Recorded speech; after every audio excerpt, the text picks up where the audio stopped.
ನೀವು ಗಳಿಗೆ ಮುಹೂರ್ತ ಫಿಕ್ಸ್ ಮಾಡಿದ್ರೆ ಸರಿ ಹೋಗುತ್ತೆ. ನೀವು ಇನ್ನೂ ಫಿಕ್ಸ್ ಮಾಡಿಲ್ವಲ್ಲ. ಶುಭಗಳಿಗೆ ಶುಭ ಲಗ್ನ ಎಲ್ಲ ನೀವು ಫಿಕ್ಸ್ ಮಾಡಿದ್ರೆ ಸರ್ ನಡೆಯುತ್ತೆ. ನೀವು ಫಿಕ್ಸ್ ಮಾಡಿದಾಗ ನೀವು ಮುಹೂರ್ತ ಫಿಕ್ಸ್ ಮಾಡೋದನ್ನು ಕಾಯ್ತಾ ಇದ್ದೀವಿ.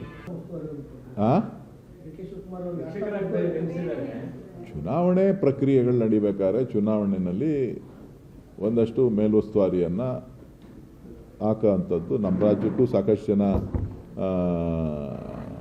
ವೀಕ್ಷಕರನ್ನು ನೇಮಕ ಮಾಡಿದರು. ಸೊ ಚುನಾವಣಾ ಪ್ರಕ್ರಿಯೆ ಬಗ್ಗೆ ಒಂದು ಅವರನ್ನು ನಿಯೋಜನೆ ಮಾಡಿದ್ದಾರೆ.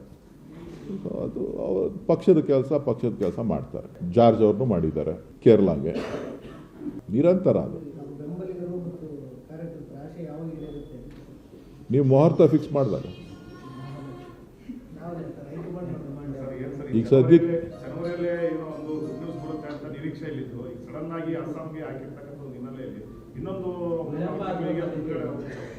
ಏನಿಲ್ಲ ಗುರು, ನೀವು ಮುಹೂರ್ತ ಫಿಕ್ಸ್ ಮಾಡಿದ್ರೆ ಆಯಿತು, ಕ್ಲೋಸ್.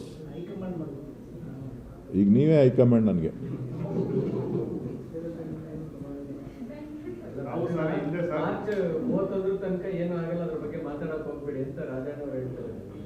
ಅವರು ಹಿರಿಯ ನಾಯಕರಿದ್ದಾರೆ. ಅವರ ಸಲಹೆಗಳನ್ನು ಕಾದು ನೋಡೋಣ. ಏನೇನು ಸಲಹೆಗಳು ಕೊಡ್ತಾರೆ, ಯಾರ್ಯಾರು ಸಲಹೆಗಳು ಏನೇನು ಕೊಡ್ತಾ ಇರ್ತಾರೆ, ಕಾದು ನೋಡೋಣ. ಮತ್ತೆ ಕುಮಾರಸ್ವಾಮಿ ಸ್ಟೇಟ್ ಪಾಲಿಟಿಕ್ಸ್ ಏನೋ ವಾಪಸ್ ರೀಎಂಟ್ರಿ ಬರ್ತಾರೆ. ಡ್ಯಾಡಿ ಸೋಮ್ ಅಂತೆಲ್ಲ ನೆನ್ನೆಲ್ಲ ಯಾರು ಡ್ಯಾಡಿ ಏನಂತ? ಡ್ಯಾಡಿ ಸೋಮ ಅಂದ್ರೆ ಏನು?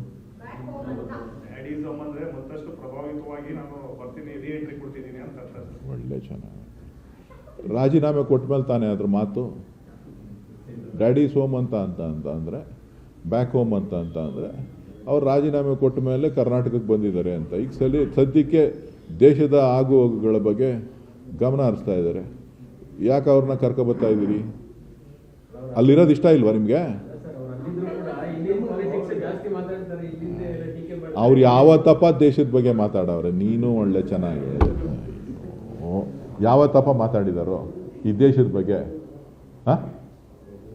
ಅವ್ರಿಗೆ ಆರೋಗ್ಯ ಸರಿ ಇಲ್ಲದಿದ್ದಾಗ ಒಂದು 3 ತಿಂಗಳು ದೆಹಲಿನಲ್ಲಿ ಗಟ್ಟಿಗೆ ಬಿಟ್ಟರೆ ಇನ್ನು ಮಿಕ್ಕಿದ್ದೆಲ್ಲ ಕರ್ನಾಟಕನೇ ವಾಸ್ತವ್ಯ. ಅಷ್ಟು ಬಿಟ್ರೆ ಇನ್ನೇನಿದೆ?